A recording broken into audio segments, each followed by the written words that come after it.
हरिओम। स्वागत है आप सभी का आज के इस व्याख्यान में। हम सभी लोग लघु सिद्धांत कौमुदी को पढ़ रहे हैं और लघु सिद्धांत कौमुदी पढ़ते हुए अब तक अजंत पुल्लिंग प्रकरण में हरि शब्द के बाद हमने 21 प्रत्यय लगा करके यह देख लिया कि हरि शब्द के 7 विभक्तियों में क्या क्या रूप बनता है, कैसे हरि से हरि, हरि, हरयः, हरिम, हरि, हरीन इत्यादि रूप बन जाते हैं। ये सब देख लिया है ना, समझ में आया है।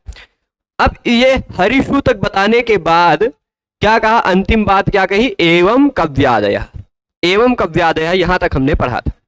इसका मतलब क्या होता, एवं यानी इसी तरह, कव्यादय मतलब कवि इत्यादि शब्द जो है पुल्लिंग शब्द है ना, वो सभी इसी तरह चलेंगे। इकारांत जो कवि इत्यादि शब्द हैं जिनकी भी घी संज्ञा होती है उनके सभी के रूप ऐसे ही चलेंगे। तो चलिए हम कवि के बाद जल्दी जल्दी सारे प्रत्यय लगाकर देख लेते। सु लगाएंगे तो कवि बन जाएगा, जल्दी जल्दी बता देते। औ लगाएंगे तो, जब औ लगाएंगे तो देखिएगा नियम सारे पढ़े हुए हैं। कवौ कैसे बनाओगे बालक, प्रथमयो पुरुष वर्णा, प्रथमयो पुरुष वर्णा। ये कहेगा कि पहले हो अक, उसके तुरंत बाद प्रथमा द्वितीया का अच। पहले कोई क्या होना चाहिए, अक, अ ई उ रिल में से कुछ हो, उसके तुरंत बाद प्रथमा द्वितीय विभक्ति का कोई प्रत्यय हो जिसका पहला वर्ण अच हो। तो दोनों के स्थान पर पूर्व वर्ण का दीर्घ हो जाता है, मतलब ई भी हट जाएगा, औ भी हट जाएगा, दोनों के स्थान पर पूर्व वर्ण जो है वह दीर्घ होकर आ जाएगा। तो इस औ को हटाया हमने, इस ई को भी हटाया, यही ई दीर्घ होकर आ गया, बन गया कवि। ठीक। फिर इसके बाद जब हमने जस प्रत्यय लगाया था तो क्या हुआ था, कवि। हम जल्दी जल्दी चलेंगे, वैसे आज प्रयास करेंगे कि कवि को पूरा खत्म करके सखी में आ जाए, है ना। कवि के बाद जस, जस पर एक सूत्र हमने ऊपर है पढ़ा था, जसीच लगाया था। वह जसीच सूत्र कहता है कि ह्रस्व इकारांत या ह्रस्व उकार, नहीं इगंत शब्द हो, ह्रस्व हो, ह्रस्व इक जिसके अंत में आता हो ऐसा कोई शब्द हो और उसके तुरंत बाद जस प्रत्यय लगा हुआ हो, तो ह्रस्व इक को गुण हो जाया करता है। देखिए जस प्रत्यय लगा तो उससे पहले आने वाले ह्रस्व इक को गुण हो जाता है, गुण होकर ई के जगह पे आ जाएगा ए। जस में से बचता है अस, चुट्टू से ज की संज्ञा होकर तस्य लोप से लोप हो जाता है, ज गायब हुआ तो बचा अस, कवे अस। फिर आपने संधि का नियम पढ़ा था, एचो यवायावः पढ़ा था ना। ए के स्थान पर अय, ओ के स्थान पर अव, आई के स्थान पे आय, औ के स्थान पर आव हो जाता है यदि उसके तुरंत बाद स्वरवर्ण हो तो ये देखिए ए के तुरंत बाद स्वरवर्ण है इसलिए ए के स्थान पर अय हो जाएगा। जब अय होगा तो कवयस, और स के जगह पे रू करके विसर्ग कर लेंगे तो कवयः, ऐसा बन जाएगा। फिर इसके बाद अम प्रत्यय लगाया, कवि अम बन गया कविम। केवल अमी पूर्वा एक नियम लगाना। आउट लगाया तो जैसे औ लगाकर कवि बनाया वैसे आउट लगाकर भी कवि बन जाएगा। फिर इसके बाद शस लगाया तो कवि शस, कवि अस, शस में से अस बचता है, और प्रथम पूर्व सवर्ण से पूर्व सवर्ण दीर्घ करके कवीस। और जब भी पूर्व सवर्ण दीर्घ होता है और उसके बाद शस का स दिखाई पड़ता है तो उसके जगह पे न हो जाता है, तस्मात् शसो न पुंसी, तो न हो गया तो कवीन बन गया। ठीक है। फिर कवीन के बाद हमने कवि टा, कवि के बाद कौन सा प्रत्यय लगाया, टा। टा लगाया तो टा में से बचा क्या, चुट्टू से टा की संज्ञा होकर तसलोपा से लोप हुआ, बचा आ। ठीक, कवि आ। आंगोनास्त्रियम, आंगोनास्त्रियम सूत्र एक बार पूरा बता रहा हूं फिर से, क्योंकि हरि शब्द में हम बहुत विस्तार से इसको सिद्ध कर चुके हैं, संक्षेप में यहां बोल रहे हैं। आंगोनास्त्रियम सूत्र आपने पढ़ा है, वह कहता है घी संज्ञक शब्द के बाद आने वाले आंग यानी टा के स्थान पर ना हो जाता है। ठीक, तो टा के जगह पे जब ना हो जाएगा तो बन जाएगा कविना, बन जाएगा ना। हरि में हरिणा हो गया था, ना को ना भी हो गया था, यहां नहीं हो पाएगा। फिर कवि के बाद भ्याम लगाएंगे तो कवि भ्याम, कवि के बाद भिस लगाएंगे तो कवि भिस, स को रुत्व विसर्ग करके कवि भी। फिर कवि के बाद जब हम गे प्रत्यय लगाएंगे, कौन सा, गे, बचेगा क्या इसमें, ए। ठीक, कवि ए। घेर नीति सूत्र ऊपर पढ़ा है, देख लीजिए, ये रहा घेर नीति। ये कहता है घी संज्ञक शब्द होना चाहिए, उसके बाद प्रत्यय कौन सा लगा हो, गित प्रत्यय, यानी गे ngसी ngस गी में से कोई प्रत्यय लगा हुआ हो, गित प्रत्यय। तो घी को गुण हो जाता है, किसको गुण हो जाता है, घी को गुण हो जाता है। ये रहा घी, इसके बाद ये रहा गिंत प्रत्यय, तो इस घी को गुण हो जाएगा, यानी कवि को गुण होकर बन जाएगा कवे, बन जाएगा ना। फिर एचो ये वायावा से अय करके कवये, कवये बन जाएगा, है ना। आप अय आदेश करेंगे तो ये कवय हो गया, ए आगे जुड़ जाएगा, बन जाएगा कवये, ऐसा वाला बनेगा ना। फिर इसके बाद कवि के बाद भ्याम लगा तो कवि भ्याम, भ्यस लगा तो कवि भ्यः। अब इसके बाद जब प्रत्यय लगा ङसी, कौन सा प्रत्यय लगा, ङसी या ngस, दोनों में से कोई भी लगा लीजिए, चाहे आप ङसी लगाइए चाहे आप ngस लगाइए, दोनों में से बचता क्या है, अस, दोनों में से बचता क्या है, अस, कवि अस। अब इसके बाद हमने एक नियम पढ़ा था, उसका सार मैं फिर से बता देता हूं। उसका ये पढ़ा था ngसी ngसोच, ये कहता है, अच्छा पहले घेर नीति तो पढ़ा ही है, घी को, घी के बाद गित प्रत्यय लगा हो, यानी गे ngसी ngस गी में से कुछ लगा हो तो घी को गुण हो जाता है, गुण हो जाता है मतलब कवि बन जाएगा कवे, यहां तक तो पहुंच ही जाएंगे, कवे अस। फिर आपने जो नियम पढ़ा था एंग ngसी ngसोच, ये कहता है पहले होना चाहिए एंग, ठीक, एंग के तुरंत बाद होना चाहिए अ, एंग के तुरंत बाद क्या होना चाहिए, अ, पर वह अ किसका, ngसी या ngस का, ngसी या फिर ngस का, सभी अ नहीं, केवल ngसी या ngस का आ हो, ठीक।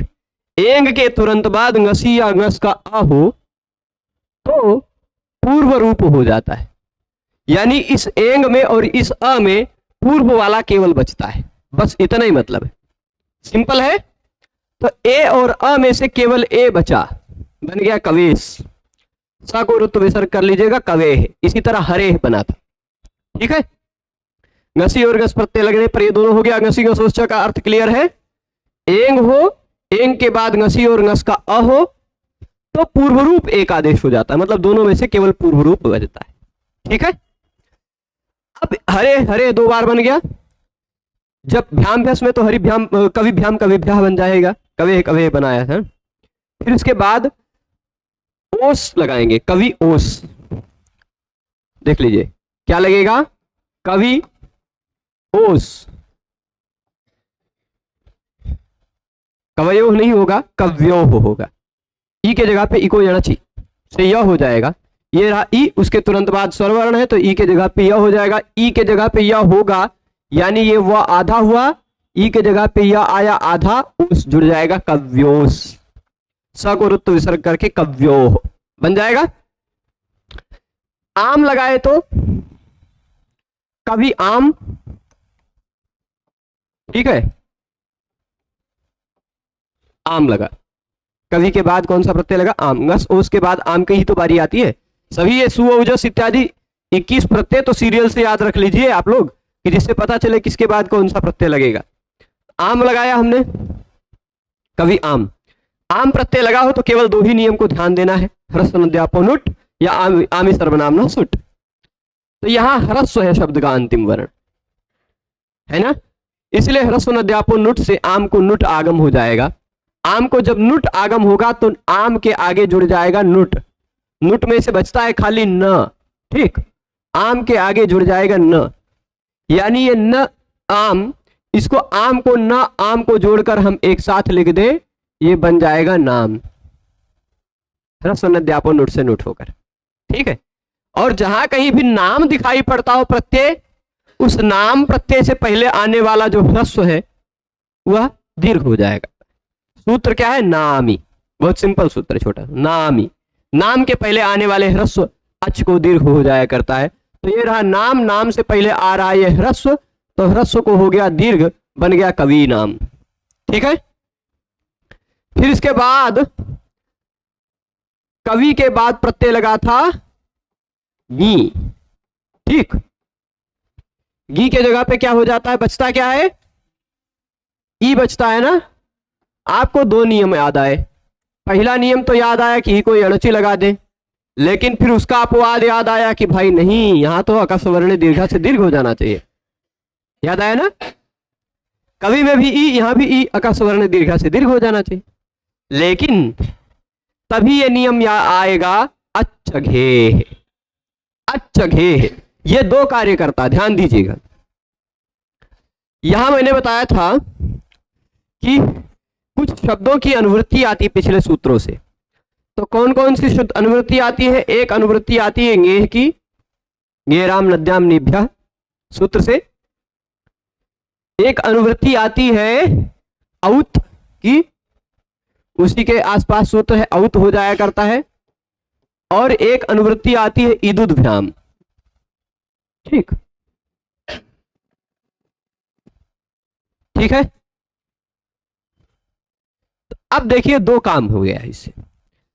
सूत्र में मिलाकर कुल कितने शब्द हो गए? खाली इतने अगर लिया जाए तो, खाली इतने शब्द लिया जाए तो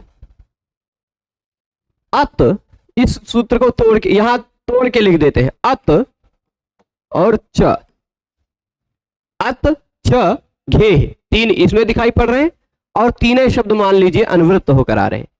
छहों शब्द का अर्थ समझ लीजिए तो पूरा सूत्र समझ में आ जाए, है ना। तो मैंने बताया था कि ई या ऊ के बाद, ईदुद्भ्याम का मतलब क्या होता है? ई या ऊ के बाद, ई या ऊ के बाद आने वाले गेह। गेह का मतलब क्या होता है?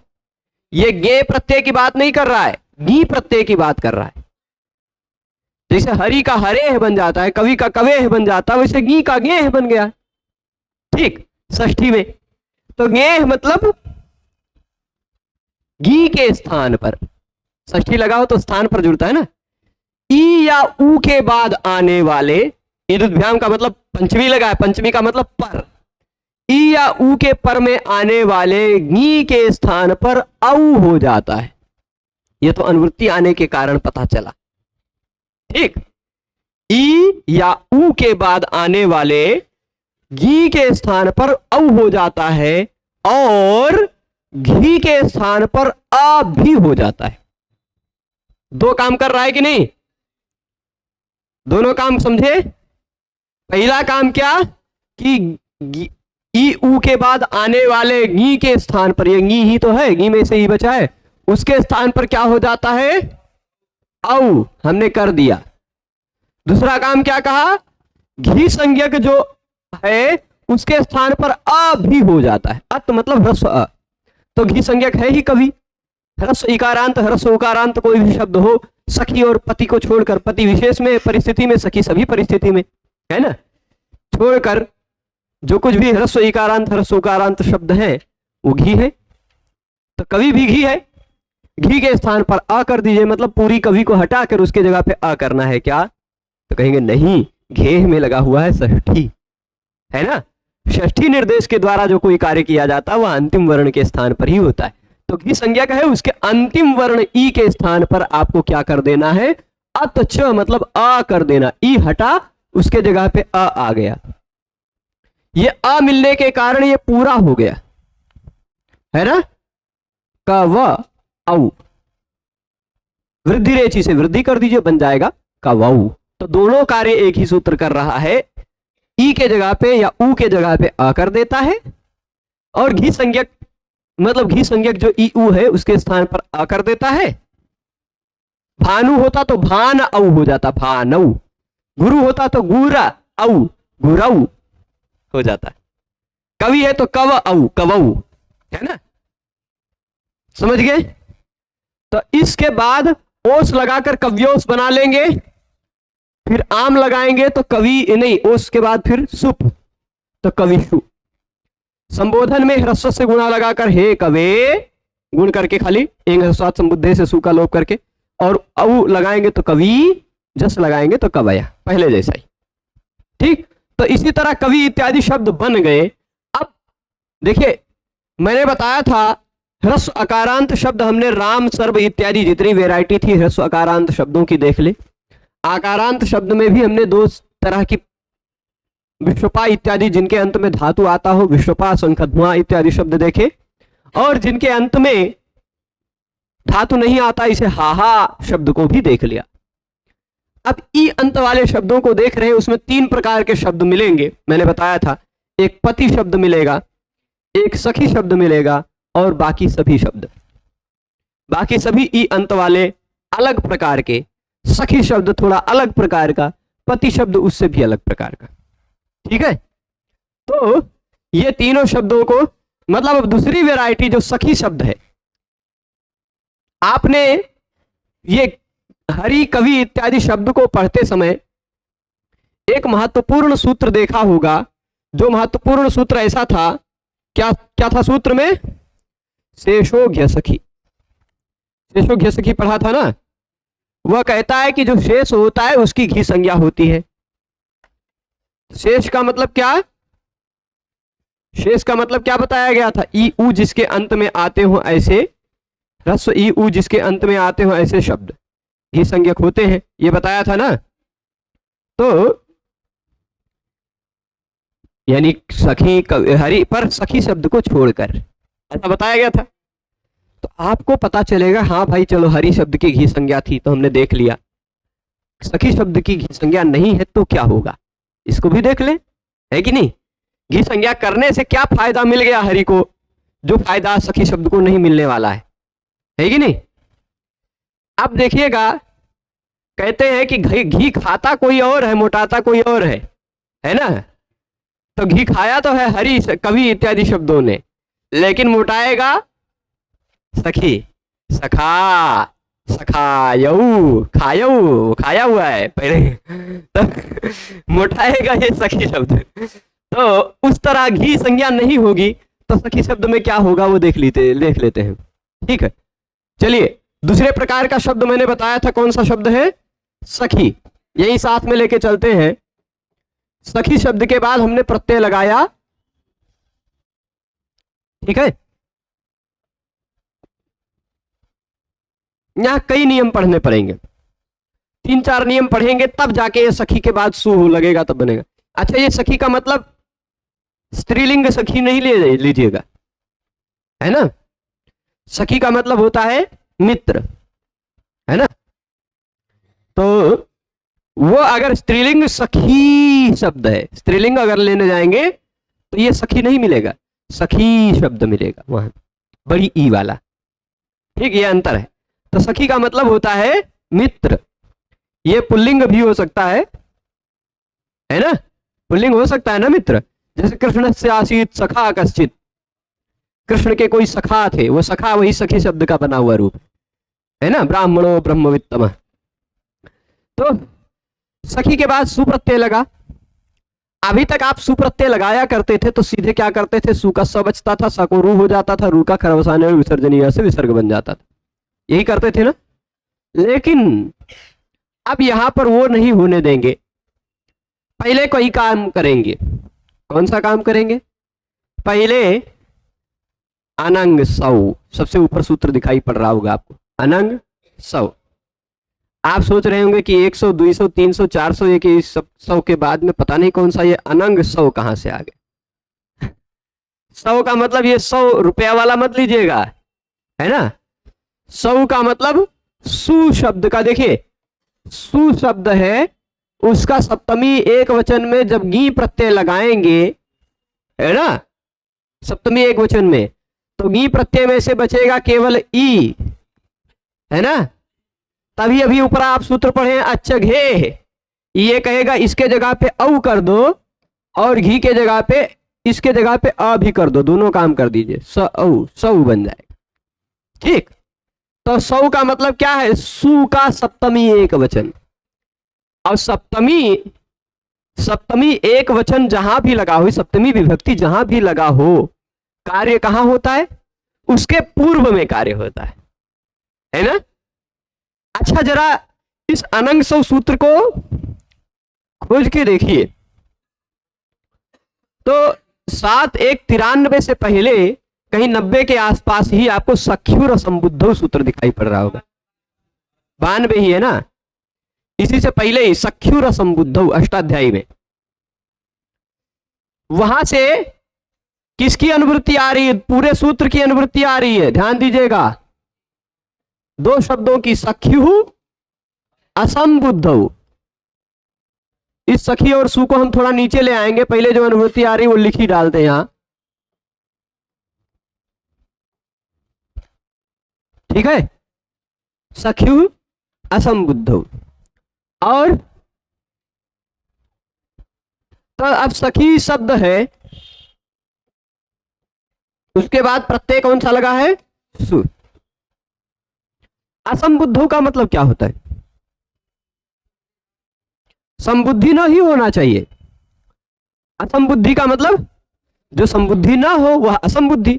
अच्छा, संबुद्धि क्या है, संबुद्धि क्या है, तो संबुद्धि संबोधन में आने वाली प्रथमा विभक्ति का एक वचन संबुद्धि कहलाता है। एक वचनम संबुद्धि। सुप्रत्यय जो है ना, वह सुप्रत्यय संबुद्धि है यदि वह संबोधन में हो तो। यहां सुप्रत्यय संबुद्धि है क्या, नहीं, यहां सुप्रत्यय असंबुद्धि है। क्यों, क्योंकि संबोधन का नहीं है, वो प्रथमा का है, सामान्य प्रथमा का है। देखिए, सुप्रत्यय दोनों परिस्थितियों में लगता है, प्रथमा में भी सु औजस लगता है, संबोधन में भी सु औजस लगता है, लेकिन प्रथमा में लगने वाला सु औजस अलग है, संबोधन में लगने वाला सु औजस अलग है। काम ज्यादातर जगह वैसे ही होते हैं। संबोधन में लगने वाले सु औजस को आमंत्रित कहा जाता है। क्या कहा जाता है, आमंत्रित। और उनमें भी केवल सु प्रत्यय को संबुद्धि कहा जाता है। प्रथमा में लगने वाले को संबुद्धि या आमंत्रित नहीं कहा जाता। तो कुछ विशेष नियम आमंत्रित के लिए जो लगेंगे वह प्रथमा के सु औजस में नहीं लगेंगे।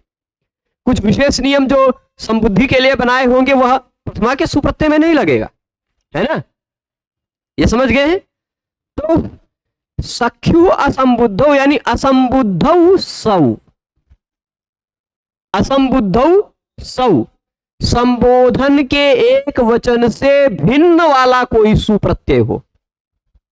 ठीक, असंबुद्धौ का मतलब क्या हुआ, संबोधन के एक वचन से भिन्न। असंबुद्धि मतलब क्या होता है, संबोधन का एक वचन संबुद्धि है, तो उससे भिन्न मतलब संबोधन के एक वचन से भिन्न है असंबुद्धि। ठीक है, समझ गए। संबोधन के एक वचन से भिन्न वाला सुप्रत्यय लगा हुआ हो तो सख्यु यानी सखी शब्द के स्थान पर, सख्यु में कौन सी विभक्ति लगी है, षष्ठी। ये अभी आगे बनाएंगे, सखी शब्द का सख्यु बनाएंगे हम षष्ठी में, है ना। तो हो जाएगा, क्षत्यात् परस्य इत्यादि नियम लगेगा, क्षत्यात् परस्य। तो आएगा, अभी नहीं आया है, आएगा आगे। तो सख्यु का मतलब सखी शब्द के स्थान पर। ठीक है, यह सूत्र की अनुवृत्ति के आधार पर देख लीजिए। संबोधन के एक वचन से भिन्न वाला कोई सुप्रत्यय लगा हुआ हो। ठीक है, इतना समझ गए, लगा है कि नहीं। तो सखी शब्द के स्थान पर, सखी शब्द के स्थान पर अनंग हो जाया करता है।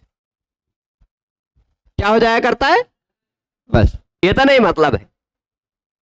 संबोधन के एक वचन, पूरा ध्यान से समझिएगा, संबोधन के एक वचन से भिन्न यानी कि असंबुद्धि वाला सुप्रत्यय लगा हुआ, केवल सुप्रत्यय में यह काम चलेगा, और वो भी प्रथमा वाले सुप्रत्यय में, संबोधन वाले सु में ये नहीं काम करेगा। ठीक है, तो संबोधन से भिन्न, संबोधन के एक वचन से भिन्न सुप्रत्यय लगा हुआ हो तो सखी के स्थान पर अनंग हो जाता है, इतना इसका मतलब है। चलिए, सखी के स्थान पर हम क्या करेंगे, अनंग ने कहा कि पूरे सखी के स्थान पर आएगा कि अंतिम के स्थान पे आएगा। अब आप बताइए, पूरा सखी को हटा के अनंग कर डालें, अनंग धनसु कर दे, नहीं, केवल सखी शब्द के अंतिम वर्ण के स्थान पर करें तो दिक्कत होगी भाई। अलोन्त्यस्य ने कहा कि जो कोई आदेश षष्ठी के द्वारा किया जा रहा हो वह तो अंतिम वर्ण के स्थान पर होता है, ऐसा अलोन्त्यस्य ने कहा था, है कि नहीं। क्योंकि सख्यु की अनुवृत्ति आ रही, सख्यु में षष्ठी विभक्ति लगी है, षष्ठी विभक्ति के निर्देश के द्वारा कोई आदेश किया जा रहा है सखी के स्थान पर, तो जो स्थान पर आदेश हो रहा है अलोन्त्यस्य कहेगा अंतिम वर्ण के स्थान पर होगा। लेकिन तभी अनेकाल षित सर्वस्य आएगा, है ना, अनेकाल षित सर्वस्य आएगा, कहेगा कि भाई अनेक वर्ण वाला कोई आदेश हो तो पूरे के स्थान पर आता है, अंतिम वर्ण के स्थान पर नहीं। मैं आपको याद करा रहा हूं जो नियम पढ़ चुके हैं पहले अच्छंधि में पढ़े हैं ना, अनेकाल सर्व से। अनेक वर्ण वाला कोई आदेश हो, अनंग में देखिए कितने वर्ण हैं, मान लिए संज्ञा लोप कर भी दे तब वो अनेक है, द्वितीय वर्ण है। इस संज्ञा लोप करने के बाद अन्न बचता है, अन्न, अ और न, अ और न गायब हो जाता, 4 वर्ण है कुल मिलाकर इसमें, लेकिन फिर भी 2 की संज्ञा लोप हो जाता, 2 ही बचता है, एक तो नहीं है ना, यानी अनेक है। तो अनेकाल सिद्ध सर्वस्व ने कहा कि अनेक वर्ण वाला कोई आदेश हो, अनेक का मतलब कुछ लोग समझते हैं कि 2 से ज्यादा हो उसी को अनेक कहा जाता है। नहीं भाई, जो एक ना हो वह अनेक है, अनेक, न एक, न एक अनेक, ठीक है। तो जो एक ना हो वही अनेक है, यानी 2 हो तो 2 को भी अनेक कहा जा सकता है। तो ये अनेकाल है कि नहीं, पूरे के स्थान पे आ जाना चाहिए, मतलब पूरा सखी हट जाएगा, उसके स्थान पे अन आ जाएगा, लेकिन ऐसा ना हो, इसीलिए पाणिनि जी ने पहले अध्याय के पहले पाद में 53 नंबर सूत्र एक और बनाया है, गिच्छ, है ना। अलोन्त्य के तुरंत बाद गिच्छ, अलोन्त्य से होगा 52 नंबर पे, उसी के तुरंत बाद गित छ होगा, है ना, 53 पे। तो गित छ कहता गा की संज्ञा वाला कोई आदेश हो रहा हो, कैसा आदेश, गा की संज्ञा वाला आदेश हो रहा हो, तो वह चाहे एकाल हो चाहे अनेकाल हो, वह अंतिम वर्ण के स्थान पर ही होगा, क्योंकि गित छ अंत्यस्य, अलोन्त्यस्य की अनुवृत्ति आ रही, अलोन्त्यस्य। तो गित जो आदेश होता है वह अंतिम वर्ण के स्थान पर ही होता है। जैसे गो इंद्र में गो के स्थान पर हमने ओ के स्थान पर अवंग किया था, गो अग्रम में गो में ओ के स्थान पर अवंग किया था, गवाग्रम बनाते समय अवंग भी गीत था, है ना, वैसे अनंग भी गीत है, तो अंतिम वर्ण के स्थान पर ही होगा। ऐसा किसने बताया, गीत ने। गीत पढ़े है ना, ध्यान है, ध्यान है कि नहीं। ग की संज्ञा वाला कोई भी आदेश हो रहा हो तो वह चाहे 1000 अच वाला क्यों, 1000 अल वाला क्यों ना हो, वह अंतिम वर्ण के स्थान पर ही होगा। वैसे 1000 वाला मिलेगा नहीं, 4 5 वाला ज्यादा से ज्यादा मिलेगा, पर चाहे जितने अल वाला हो वह अंतिम के स्थान पर ही होगा, यानी सखी के अंतिम वर्ण ई के स्थान पर अनंग हो जाए। इतना मतलब समझे, अनंग सौ का मतलब समझ गए कि संबोधन के एक वचन से भिन्न वाला कोई सुप्रत्यय लगा हुआ हो, संबोधन के एक वचन से भिन्न वाला कोई सुप्रत्यय लगा हुआ हो तो सखी के स्थान पर अनंग हो जाता है। पूरे सखी के स्थान पर अनंग होने लगा, तभी गिच्छ ने कहा कि गित आदेश हो रहा है वह अंतिम वर्ण के स्थान पर ही होता है। तो गिच्छ के सहयोग से यह जो अनंग है वह सखी के अंतिम वर्ण, सखी शब्द का जो अंतिम वर्ण ई है उसके स्थान पर अनंग हो जाएगा। ठीक, तो सखी में से ई हट जाएगा, ख आधा बचा, उसके स्थान पर आ गया, ई के स्थान पर क्या आ गया, अनंग, और प्रत्यय कौन सा लगा है, ठीक है, यहां तक पहुंच गए। अनंग में से केवल अन बचता है, वहां की हलंतम से संज्ञा होगी तस्य लोपा से लोप होगा, तभी तो ये गीत है, गीत तो है कैसे, वहां की संज्ञा नहीं होगी तो गीत कैसे होगा, ये तो गीत है। आ जो है उसकी उपदेश है जनुनासिक से संज्ञा हो जाएगी, तस्य लोपा से लोप हो जाएगा, बचेगा केवल अन। ठीक, तो जो अभी तक सखी शब्द था वह सखी शब्द ना होकर सखन शब्द बन गया, सुप्रत्यय लगे रहने पर सखन शब्द बन गया, है ना। तो जैसे राजन का राजा बन जाता है वैसे सखन का सखा बन जाता है, ठीक है। आत्मन का आत्मा बन जाता है, वैसे ही सखन का सखा बन जाए, ठीक है। कैसे बनेगा उसके आगे के नियमों को देखते हैं। सखन तक सभी पहुंच गए, केवल सख्युर, ये अनंग सौ सूत्र लगा, अनंग सौ सूत्र लगकर सखी के अंतिम वर्ण ई के स्थान पर अनंग हुआ, अन बचा, सखन सु।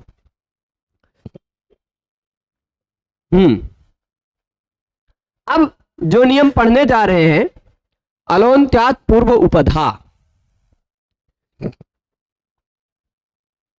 यह नियम अभी खाली आपको ध्यान देना है, यह काम बहुत आएगा। बहुत क्या मतलब, पूरी लघु सिद्धांत कौमुदी में आपको सैकड़ों जगह पर यह नियम काम आएगा, इसलिए आप इसके तात्पर्य को ध्यान रखिएगा। ठीक है, आपने अचोन्त्यादि टी पढ़ा होगा, टी किसे कहा जाता है वो पढ़ा होगा, है ना। उसी तरह की एक संज्ञा है उपधा संज्ञा, उपधा। पर टी संज्ञा, मान लीजिए मनस शब्द है तो उसमें टी संज्ञा किसकी होगी? अस की। राजन शब्द है उसमें टी संज्ञा किसकी होगी? अन्न की, है ना। अरुण शब्द है तो उसमें टी संज्ञा किसकी होगी? अंतिम वर्ण अ की। अंतिम स्वर से शुरू करके जो कुछ भी आता हो वह टी है ना। पर उपधा क्या कहता? आलाहा। अल मतलब क्या होता है? अल मतलब क्या होता है? अयूण के आ से लेके हल्के ला तक, यानी कोई भी वर्ण को हम अल कह सकते हैं।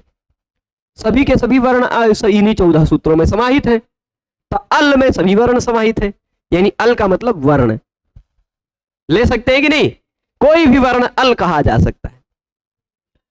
तो अंत्यात अलह, अंत्यात अलह मतलब अंतिम वर्ण, अंतिम वर्ण। अंत्यात अलह मतलब अंतिम वर्ण से पूर्व वाला जो वर्ण है, अंतिम वर्ण से पूर्व वाला जो वर्ण है उसको उपधा कहा जाता है। क्या कहा जाता है? उपधा। कोई भी शब्द ले लीजिए, उस शब्द में आप अंतिम वर्ण पकड़िए, अंतिम वर्ण से पहले जो वर्ण दूसरा मिल जाए, दूसरा वाला, अंतिम से दूसरा वर्ण, सेकेंड लास्ट वर्ण, उसको क्या कहा जाता है व्याकरण शास्त्र में? उपधा। अब जरा मान लीजिए, यही उदाहरण लेते हैं, उपधा में कौन सी उपधा है? उपधा में किसको उपधा कहेंगे? धा को कहेंगे ना, क्योंकि उपधा में अंतिम वर्ण क्या है? आ, उससे पूर्व वर्ण ध, अंतिम वर्ण से पूर्व वाला वर्ण उपधा है ना। जैसे अभी क्या है, हम वैयाकरण, कोई एक व्यक्ति मिला था हमको, तो उससे पूछा कि भैया आपका नाम क्या है? मुझसे पूछा कि आप नाम अपना क्या लिखते हैं, मतलब वो कागज में लिख रहा था मेरा नाम, तो उसने गलती से न लिख दिया, अरुण। मैंने कहा भैया हम नोपध नहीं, अणोपध है, अणोपधा। तो वो समझ गया, क्योंकि वो सामने वाला व्यक्ति भी व्याकरण का ही था। ठीक, अणोपधा मतलब उपधा में हमारे अणा है, ना नहीं। ठीक, अरुण नाम है। तो ये ऐसे ही बहुत सारे लिंगानुशासन में सूत्र हैं। टोपधा है एक सूत्र है, टोपधा। अब ऐसे मत समझिएगा कि टोपी वाला टोपधा कह रहे हैं। टोपधा बहुत काम का सूत्र है। ऐसा शब्द जिसकी उपधा में ट दिखाई पड़ता हो वो पुल्लिंग में प्रयोग होता है, घटः पटः इत्यादि। ठीक है, वो टोपधा सूत्र है, पुल्लिंग का विधान करने वाला, कि जिसके उपधा में ट दिखाई पड़ता हो वो पुल्लिंग में प्रयोग होता है। ठीक है, तो अब उपधा यहां कौन होगी? सखन में। अब जरा देखिए किसको उपधा कहा जाएगा। सखन में किसको उपधा कहा जाएगा? कैसे भैया? आ को कहा जाएगा उपधा। अंतिम वर्ण तो न है, अंतिम वर्ण न है, अंतिम वर्ण न से जस्ट पूर्व वाला वर्ण अ है, उसी को कहा जाएगा उपधा। ठीक है, समझ गए हैं? राजन शब्द है तो उसमें भी उपधा में अ है, मनस शब्द है तो उसमें भी उपधा में क्या है? अ है। करिन शब्द है, देख लीजिए, करिन, इसमें उपधा किसको कहेंगे? ई को, है ना। सेकंड लास्ट वर्ण जो है वह है उपधा। खाली इतना ही सूत्र का मतलब है अलोन्त्यात पूर्व उपधा का। ठीक है, उपधा किसे कहते हैं वह बता रहा है। अब उपधा किसे, अब देखिए सखन में उपधा क्या है? आ, यह बताने के लिए यह सूत्र आ गया। ठीक है, सखन में जो अ है इसको उपधा कहा जाता है। किसी भी शब्द में जो अंतिम से दूसरा वर्ण है उसको उपधा कहा जाता है। धातु की प्रक्रियाओं में भी आप देखेंगे तो पुगंत लघुपधस्य च इत्यादि गुण करने लगेंगे तो वहां भी उपधा काम आएगा, है ना। बहुत जगह काम आएगा, बहुत जगह, एक दो जगह नहीं। अभी तुरंत आगे आगे आने वाला है, इसलिए अब देखिए अगला सूत्र जो है, खाली इसकी वृत्ति भी देख लीजिए। अनंग सौ की वृत्ति भी अभी हमने नहीं पढ़ी है, थोड़ा सा लंबा चौड़ा शब्द वाला है, हो सकता है किसी को कंफ्यूजन हो जाए। तो सख्यु असंबुद्धों से सख्यु अनुसंबुद्धों की अनुवृत्ति आ रही, वही लिखा है। सख्यु अंगस्य। सख्यु मतलब सखी शब्द जो का जो अंग है, सखी अंग। सखी शब्द है, अंग संज्ञा तो होगी ही, क्योंकि जिसके बाद प्रत्यय लगा हुआ होता है उसको अंग कहा जाता है। अस्मात् प्रत्यय विधि तदादि प्रत्ययगम प्रत्ययंगम, है ना। तो सखी अंग है। सखी जो अंग है उसके स्थान पर अनंग आदेश हो जाता है। अनंग आदेश हो जाता है यदि उसके बाद लगा हुआ सु प्रत्यय असंबुद्धि वाला हो। असंबुद्धौ यानी संबोधन के एक वचन से भिन्न वाला सु प्रत्यय लगा हुआ, ठीक है, असंबुद्धौ सौ। तो इसके वृत्ति से भी आप अर्थ एक बार समझ गए, जो मैंने बिना वृत्ति के बताया था वही है। अलोन्त्यात् पूर्व उपधा का भी वृत्ति समझ लेते हैं। इसका तात्पर्य क्या है? अंत्यात् अलह। अंत्यात् मतलब अंतिम, अलह मतलब अल यानी वर्ण। अंतिम वर्ण से पूर्व वर्ण उपधा संज्ञक होता है, बस। अंतिम वर्ण से पूर्व वर्ण उपधा संज्ञक होता है। अब आप कहेंगे भाई अंतिम वर्ण तो ये है ना, इससे पूर्व में तो ख भी है, स भी है, अ भी है, काहे खाली खाल अ की ही संज्ञा हुई? है ही नहीं। तो जहां कहीं भी पूर्व और पर की बात कही जाती हो वहां अव्यवहित पूर्व और पर की ही बात होती है, ठीक। बीच में से एक को छोड़ के पूर्व की बात नहीं की जाती है, विशेष करके यह ध्यान रखिएगा। तो अंतिम वर्ण से पूर्व आने वाले सभी वर्णों की उपधा संज्ञा नहीं होगी, अंतिम वर्ण से जस्ट पूर्व में जो है उसी की उपधा संज्ञा होगी, ठीक है। यह अलोन्त्यात् पूर्व उपधा का मतलब हो गया। अब आगे आते हैं सर्वनाम स्थाने चासंबुद्धौ। सूत्र खाली संज्ञाओं से भरा पड़ा है। यदि आप पूर्व के संज्ञा सूत्रों को न समझे हो तो इस सूत्र को बिल्कुल नहीं समझ पाएंगे। इसको समझने के लिए आपको पहले पता होना चाहिए संबुद्धि किसे कहते हैं। इसको समझने के लिए आपको पता होना चाहिए कि सर्वनाम स्थान किसे कहते हैं। सर्वनाम स्थान न पता हो और संबुद्धि न पता हो तो आप क्या कर पाएंगे इस सूत्र का? कुछ नहीं कर पाएंगे ना। अच्छा, अनुवृत्ति किसकी किसकी आ रही है इसको भी देख लीजिए। अनुवृत्ति किसकी किसकी आ रही है? यहां कहीं से नोपधाया है ना। हाँ चलिए, एक नोपधाया सूत्र है उसकी अनुवृत्ति आ रही है, और कहीं से दीर्घा की आ रही होगी। रोप रूपधाया दीर्घ का आ रहा है, या ढरोपे पूर्व से दीर्घोण आ रहा है, कहा किसकी है? ढरोप पूर्व से दीर्घोण है ना, वहां से दीर्घा की अनुवृत्ति आती है। तो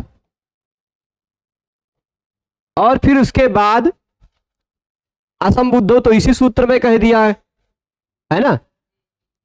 बस इतने, पूरा हो गया सूत्र। प्रसंग चल रहा है दीर्घ का। किसको दीर्घ करने का?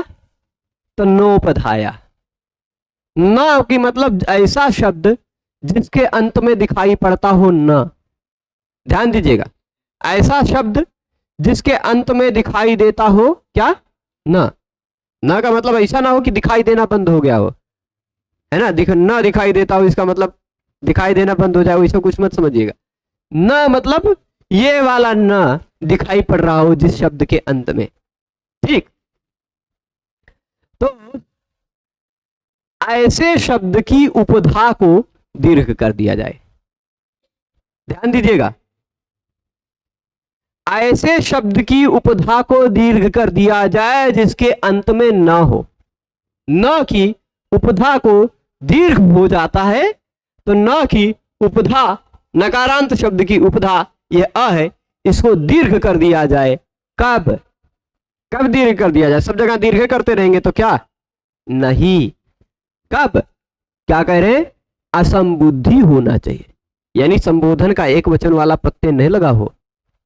तो ये संबोधन का एक वचन वाला तो नहीं है ना, संबोधन का एक वचन वाला नहीं है ना, ये प्रथमा का एक वचन वाला, तो संबोधन के एक वचन से भिन्न है। न की उपधा है, न है अंत में, उसकी उपधा अ है, उसको दीर्घ हो जाएगा यदि असंबुद्धि प्रत्यय यानी संबोधन के एक वचन से भिन्न प्रत्यय हो तो। पर वह संबोधन के एक वचन से भिन्न तो प्रत्यय और भी 20 ही है ना। खाली संबोधन के एक सु को छोड़ दिया जाए तो प्रथमा का भी सु ले लिया जाए तो 21 प्रत्यय हैं जो संबोधन के एक वचन से भिन्न है ना। तो क्या सभी जगह लगेगा? नहीं, सर्वनाम स्थाने। सर्वनाम स्थान प्रत्यय होगा तभी यह का नियम लगेगा। सर्वनाम स्थान किसे कहते हैं भाई? याद है? सर्वनाम स्थान किसे कहते हैं? सु, औजस, अम, औट, यह पांचों प्रत्यय को कहा जाता है सर्वनाम स्थान। सुट अनपुंसकस्य, सुडनपुंसकस्य, सूत्र पढ़ा था ना, 1:1:43 नंबर सूत्र पढ़ा होगा, है ना। सुट अनपुंसकस्य, नपुंसक लिंग से भिन्न किसी भी लिंग में लगा हुआ सुट प्रत्यय यानी सु, औजस, अम, औट प्रत्यय सर्वनाम स्थान होता है। नपुंसक लिंग से भिन्न लिंग में सु, औजस, अम, औट, यह नपुंसक लिंग का शब्द है क्या? नहीं। उसके बाद लगा हुआ सु, औजस, अम, औट, ये 5 प्रत्यय क्या है? सर्वनाम स्थान है। ठीक है, सर्वनाम स्थान है। इतनी बात स्पष्ट है। तो सर्वनाम स्थान होने के कारण,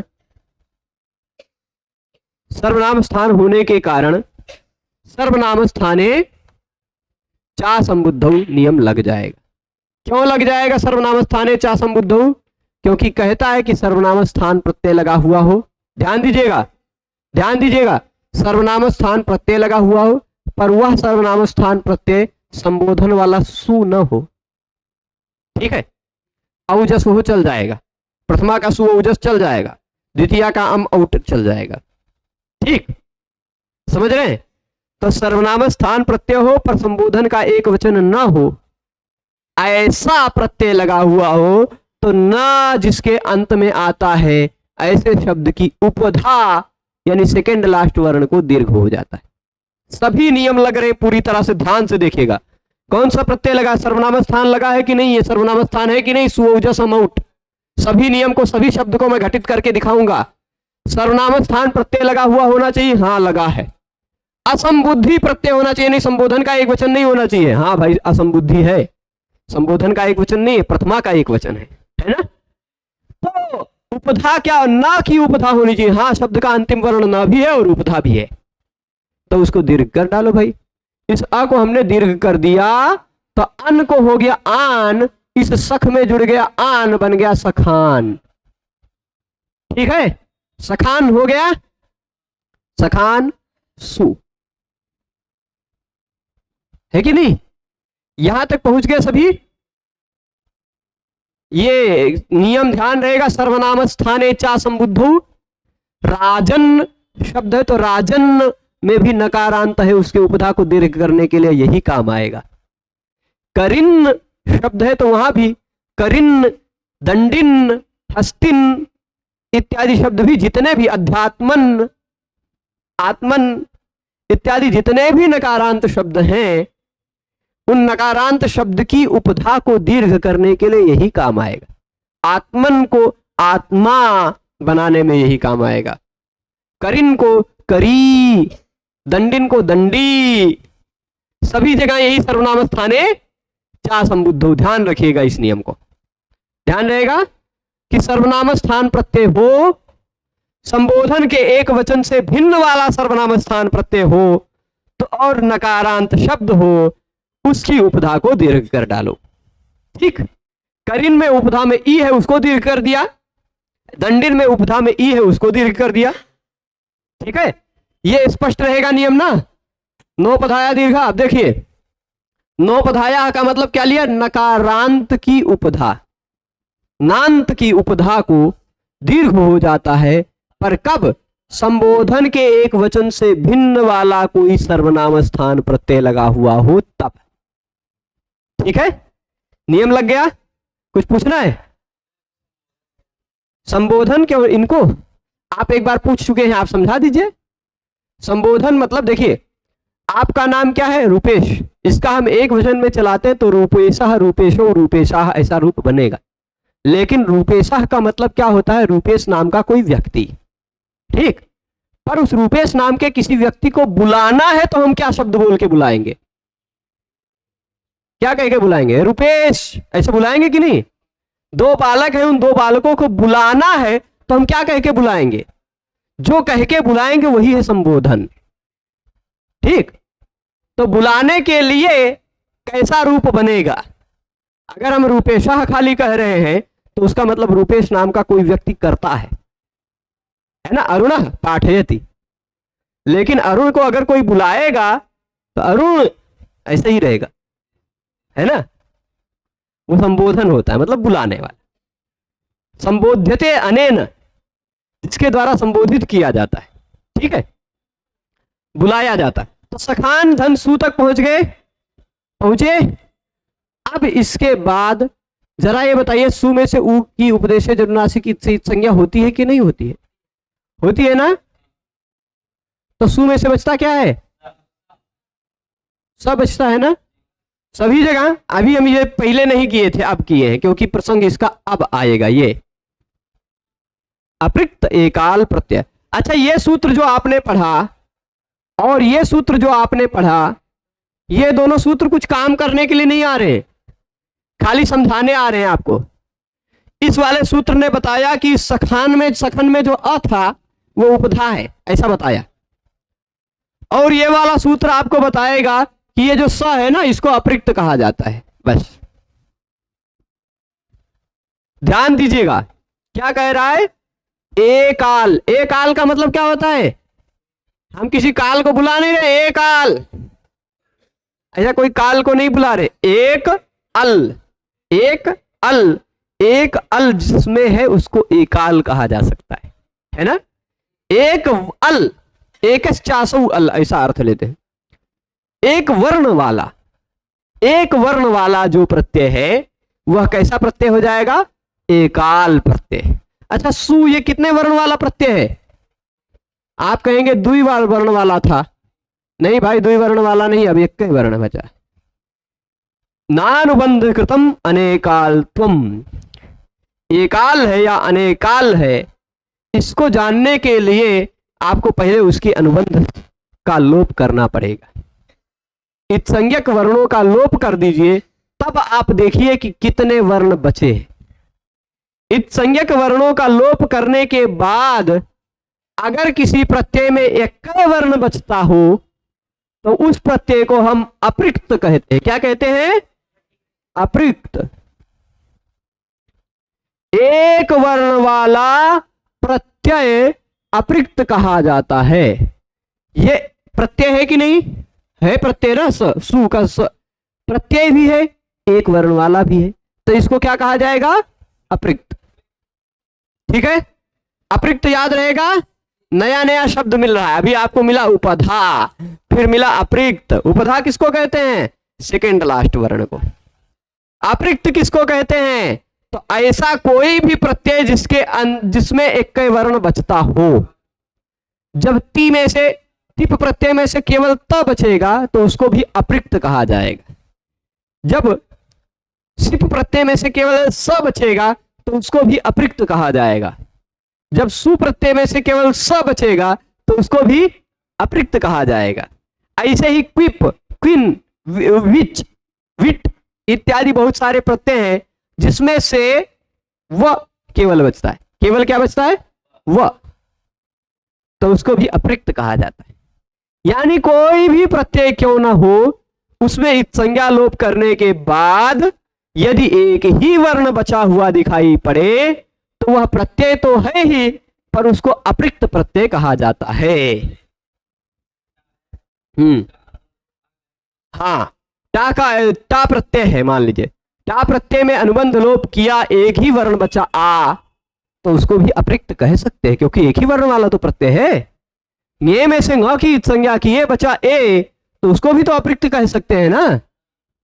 ऐसा कोई भी प्रत्यय जिसमें इस संज्ञा के बाद एक ही वर्ण बचता हो वह अपृक्त है।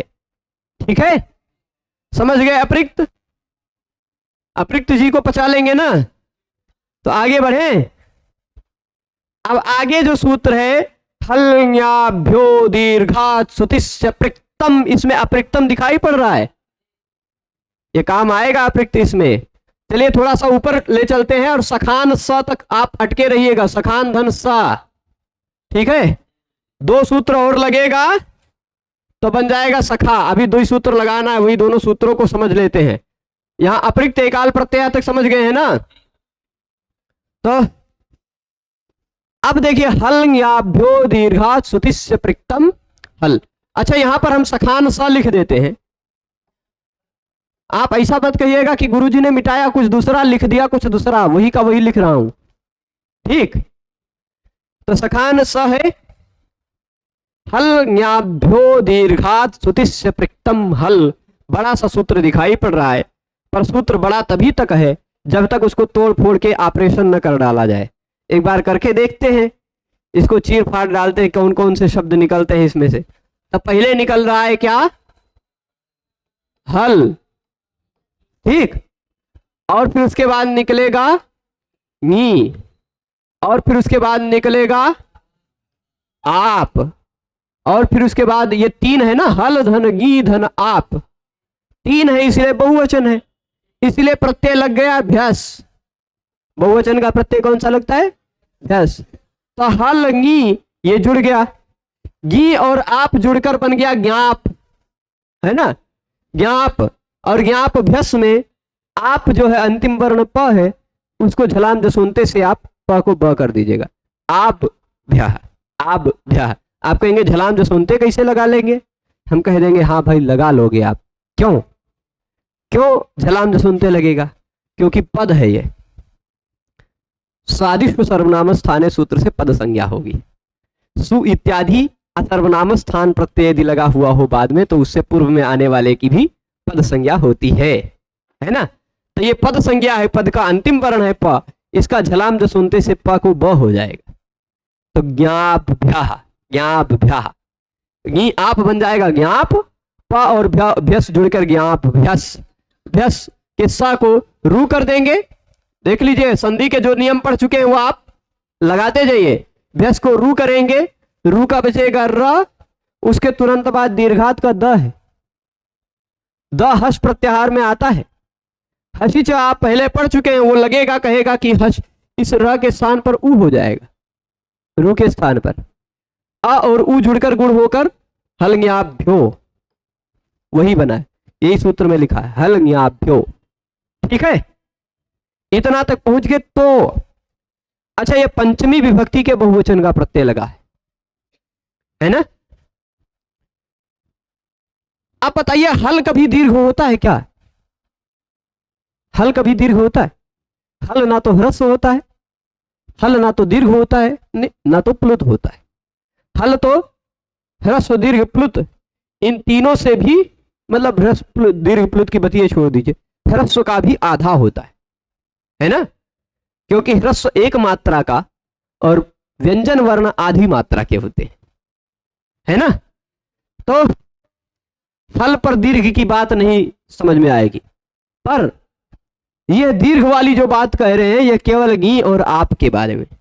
गी में बचता है ई, आप में बचता है आ, ये दोनों दीर्घ वाले ही होने चाहिए, ये मतलब है दीर्घात का, ठीक। गी में लगा हुआ इस सूत्र में बहुत ज्यादा विषय है। इस सूत्र में हल ज्ञाभ्यो दीर्घात सुतिस्य प्रिक्तम हल, इस सूत्र में बहुत विषय है और प्रत्येक का उदाहरण देना पड़ेगा, तभी यह सूत्र विस्तार से समझ में आएगा। है काफी, हल ज्ञाभ्यो क्यों कहा, अगर हल ना हो, गी ना हो, आप ना हो तो क्या होगा, यही तीनों रहेंगे तभी काम होगा। अच्छा, अपरिक्त क्या है वो तो मान लीजिए समझ गए। अच्छा, हल गी आप में से गी और आप दीर्घ ही होना चाहिए, ऐसा क्यों कहा?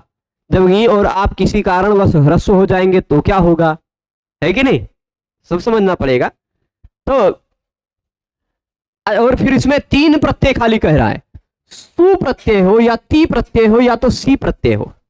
अच्छा, इसको भी तोड़ देते हैं, दीर्घात तो निकल जाएगा, दीर्घात निकाल लेंगे, उसके बाद आपको दिखाई पड़ रहा होगा सु ती, और फिर उसके बाद सी, और फिर उसके बाद है अप्रिक्तम, ठीक दिख रहा है,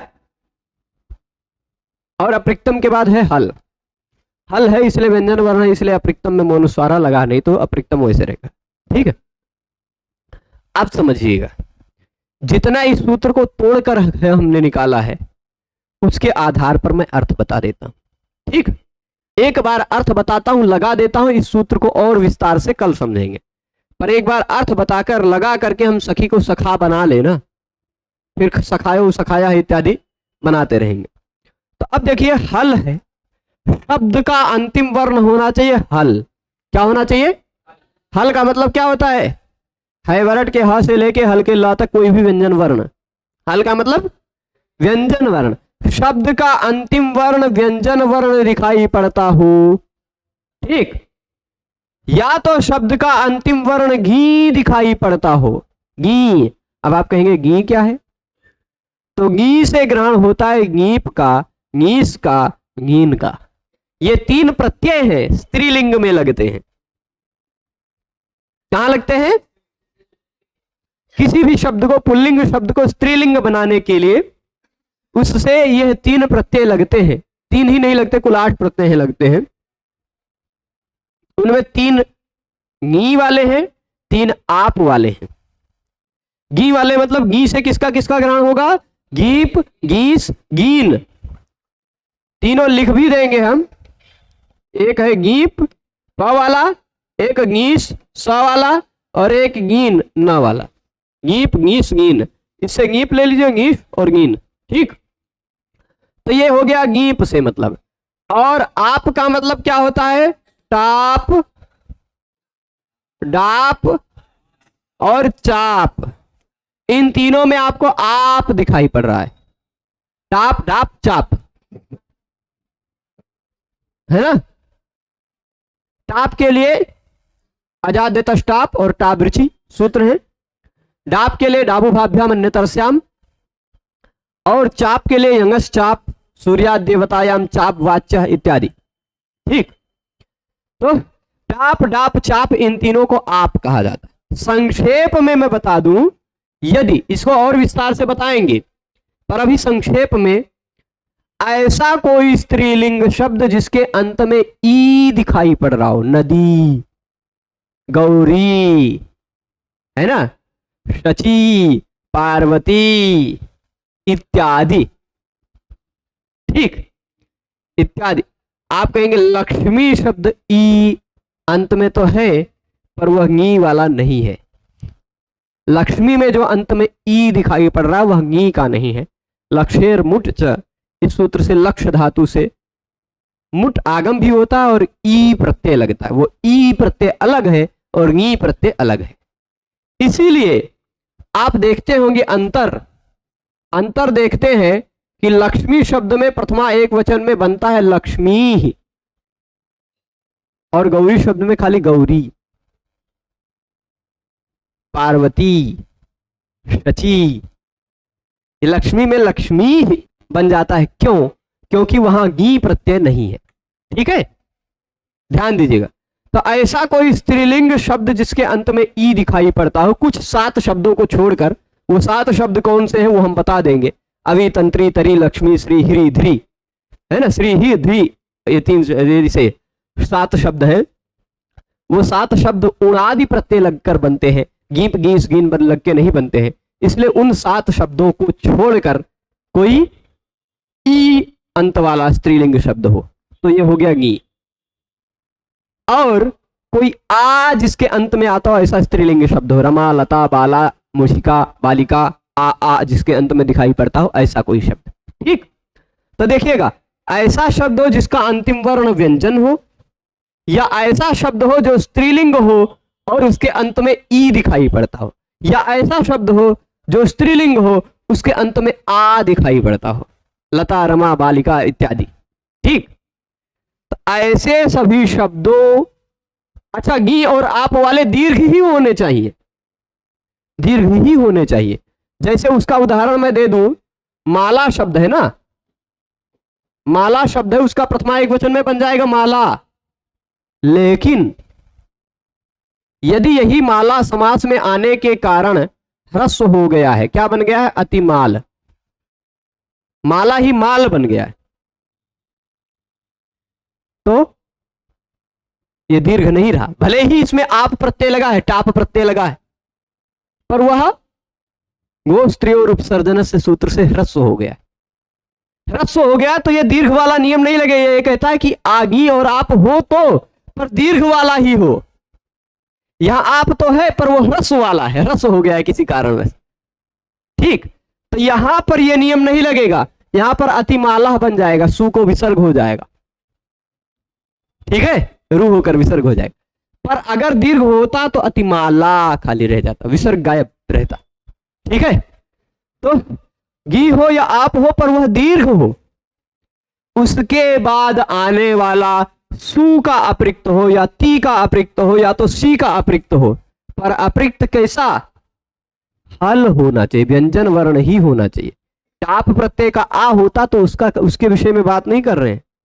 गे प्रत्यय का ए है, उसके विषय में हम बात नहीं कर रहे हैं, है ना।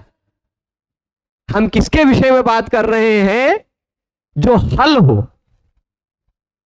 जो क्या हो? हल हो। ठीक है, तो अब देखिए फिर से समझिएगा।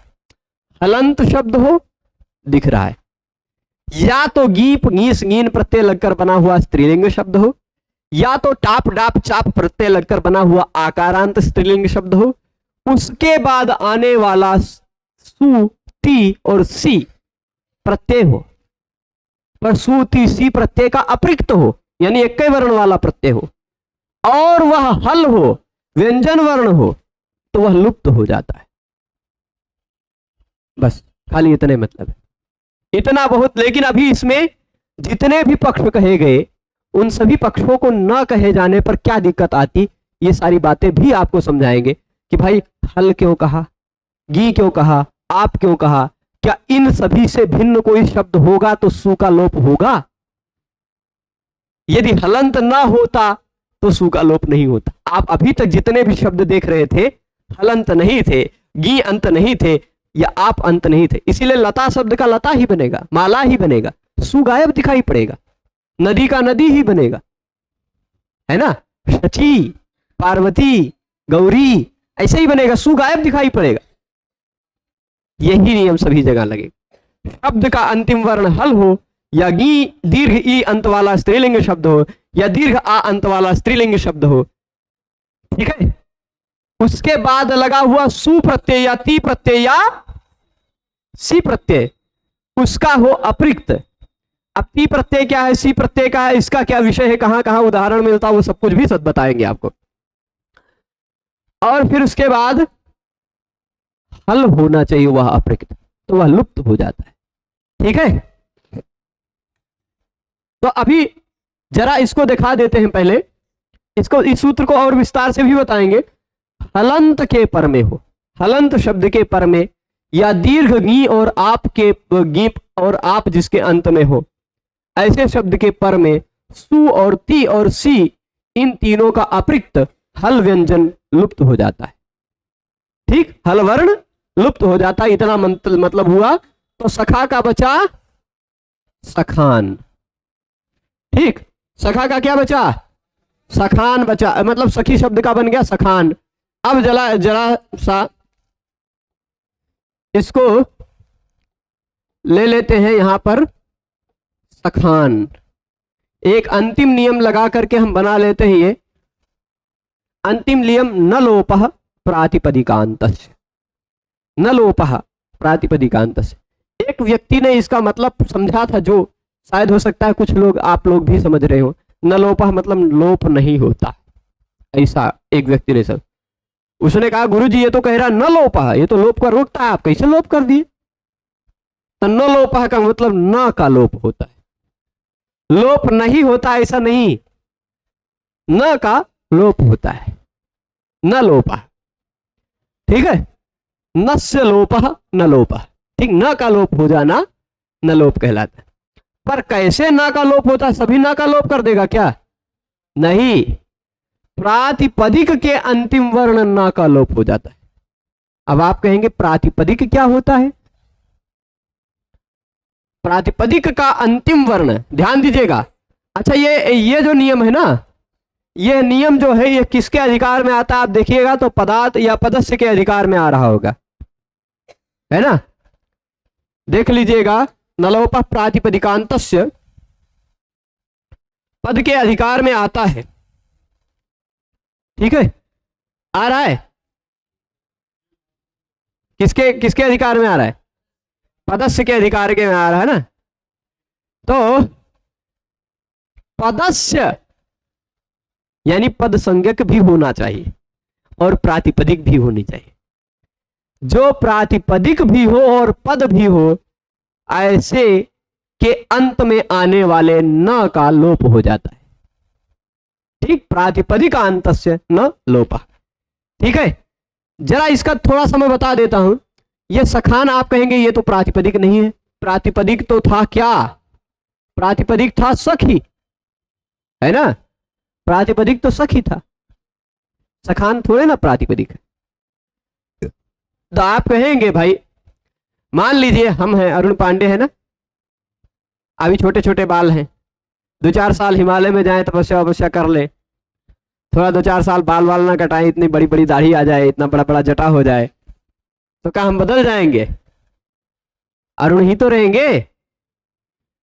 तो वैसे ही सखी थोड़ा सा कुछ नियम वम लग गया, थोड़ा डेंटिंग पेंटिंग हो गई, थोड़ा मेकअप हो गया है, सखी ही सखान बन गया है ना। तो अगर सखी प्रातिपदिक था तो सखान भी प्रातिपदिक है। एक देश विकृतम अनन्यवत, वो नियम लगा लेंगे। ठीक है, तो ये प्रातिपदिक है, सखी बन गया तो सखान यानी प्रातिपदिक है। अच्छा, पद भी है। क्यों पद है? क्योंकि भले ही इसके अंत के सु प्रत्यय का लोप हो गया है, पर सुबंत तो है ही, सु इसके अंत में था। लोप होना, लुप्त होना मतलब वो वहां रहे पर दिखाई न पड़े, सुनाई न पड़े, है ना। तो सुबंत है यानी पद संज्ञक है। प्रथमा विभक्ति एक वचन में रूप बना रहे हैं, प्रत्यय लगा चुके हैं, प्रत्यय लगाने के बाद अब पद बन गया। तो प्रातिपदिक भी है, पद भी है। प्रातिपदिक संज्ञम यत् पदम, प्रातिपदिक संज्ञक जो पद है, प्रातिपदिक संज्ञक भी है और पद भी है, उसके अंत में आने वाले न का लोप हो जाता है। तो उसके अंत में आने वाले न का लोप हो जाता है। बन गया सखा, बनाना सखा। तो इतना सखा तक आज रोकेंगे। इसमें नलोपः प्रातिपदिकांत से सरल था, पर यही ये वाला जो वाला सूत्र था, हल ज्ञाभ्यो दीर्घा श्रुति से प्रकृतम हल, इसको और विस्तार से सभी उदाहरण प्रत्युदाहरण के साथ आपकी बुद्धि में पचाएंगे और इसको और बहुत विस्तार से बताएंगे। कोई प्रश्न है तो अभी पूछ सकते हैं। और फिर हाँ, कल सखी शब्द को पूरा समाप्त करने का प्रयास होगा। लेकिन हाँ, सखी शब्द में ही सबसे ज्यादा नियम लगते हैं। इकारांत शब्दों में देखा जाए तो सखी शब्द में ही सबसे ज्यादा नियम लगते हैं, इसलिए थोड़ा सा हो सकता है समय ले ले, पर बहुत ज्यादा समय नहीं लेगा। प्रयास करेंगे कल खत्म हो जाए, नहीं होगा तो कल के बाद परसों पति शब्द को साथ साथ ही खत्म कर देंगे।